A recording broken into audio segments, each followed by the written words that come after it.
Sir, YCP చుట్టూ, YCP నాయకుల చుట్టూ కేసుల ఉచ్చు బిగుసుకుంటూ ఉంది. ఇంకో పక్క వైసీపీ అధినేత జగన్మోహన్ రెడ్డి ఎదురుదాడి స్టార్ట్ చేశారు టీడీపీ మీద. ఓవరాల్గా ఆ ఎదురుదాడి సక్సెస్ అవుతుందా? ఏపీ రాజకీయాలు ఎలా ట్రావెల్ కాబోతున్నాయి? అంటే ఎదురుదాడి సక్సెస్ అవ్వటం అనేది నిలబడడానికి మొదటి మంత్రం నిలబడాలి, గట్టిగా ఉన్నాం మేము అనేది చెప్పడానికి వార్నింగ్స్ కూడా ఇస్తున్నారు.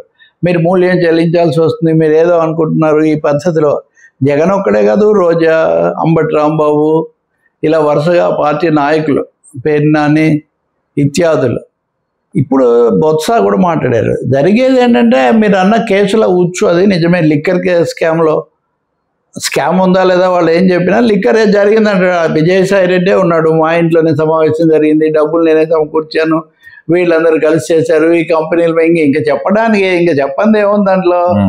ప్రమోద్ అక్కడ కూర్చున్నాడు, నేనేందుకు చెప్తాను అన్నట్టే ఉంటుంది, అక్కడ కూర్చున్నాడు అని చెప్పినట్టే. కాబట్టి ఆయన కావాల్సిన ఉప్పు అంతా అందించారు.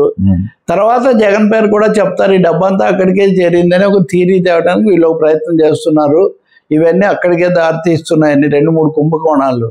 అంతకుముందు విడుదల రజని మరిదిని అరెస్ట్ చేశారు, పోలీసు ఐపీఎస్ అధికారి పిఎస్ఆర్ ఆంజనేయులను అరెస్ట్ చేశారు, అంతకుముందు చేసిన వంశీ వాళ్ళు అక్కడే ఉన్నారు. సో ఒక విధంగా ఈ గొలుచుకట్టు అరెస్టులు తొందరలోనే జగన్ వరకు వస్తాయి అనే ఒక బలమైనటువంటి సందేహం వైసీపీ కూడా ఉంది. దానికి వాళ్ళు కూడా సిద్ధమైనారు. అందుకనే ఎప్పుడూ లేనంతగా రోజు జగన్ మీటింగులు మాట్లాడడం, వాటిని ప్రచురించటం. అందుకని అరెస్ట్ చేస్తారు. అయితే రాగానే అరెస్ట్ చేస్తుంటే మనం ఇబ్బందిలో ఉండేవాళ్ళం.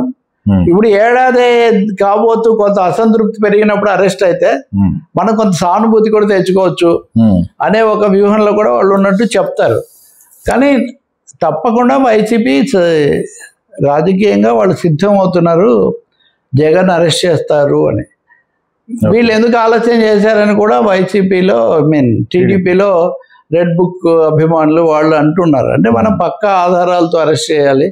కేంద్రాన్ని ముందు అడిగారు, కేంద్రం ద్వారా చేద్దామని. కేంద్రం అంత ఉత్సాహం వాళ్ళు చూపించలేదు. దాంతో వీళ్ళే మీరు చేసుకోండి అన్నారు కాబట్టి వీళ్ళు చేస్తున్నారు. ఇక్కడ ఇంకొక గుర్తించాల్సింది ఏంటంటే, ఆదినారాయణ రెడ్డి అని జమ్ములమడుగు శాసనసభ్యుడు, మాజీ మంత్రి, బీజేపీలో చేరాడు, టీడీపీ వైసీపీ చూసి. ఆయన జగన్ను రాజకీయాల్లో ఉండకుండా చేస్తాం వచ్చే ఎన్నికలప్పటికీ అన్న పద్ధతిలో ఆయన చెప్తున్నాడు. రాజకీయాల్లో ఉండకుండా చేయటం అంటే విపరీత అర్థాలు ఎలా ఉన్నా జైల్లో పెట్టినా రాజకీయాల్లో ఉండే అవకాశం, బయట ఉండడు. చంద్రబాబు నాయుడు కూడా ఎన్నికలకు ముందే కదా పవన్ కళ్యాణ్ చొరవ తీసుకున్నప్పుడు అంతా చేసాం. కాబట్టి జగన్ అరెస్ట్ దిశలోనే ఇవన్నీ సాగుతున్నాయి, వ్యూహాలు, ఉచ్చులు, అనేక కూపీలు వాళ్లకు దొరికాయి అనేది అభిప్రాయం. దాన్ని కౌంటర్ చేయడానికి వీళ్ళు మేమేం తగ్గం, మేము మూల్యం చెల్లిస్తారు, ఎదురు దెబ్బ తీస్తాము, ఈ విధంగా కొంచెం గట్టిగా మాట్లాడుతున్నారు అనేది అభిప్రాయం. Right sir.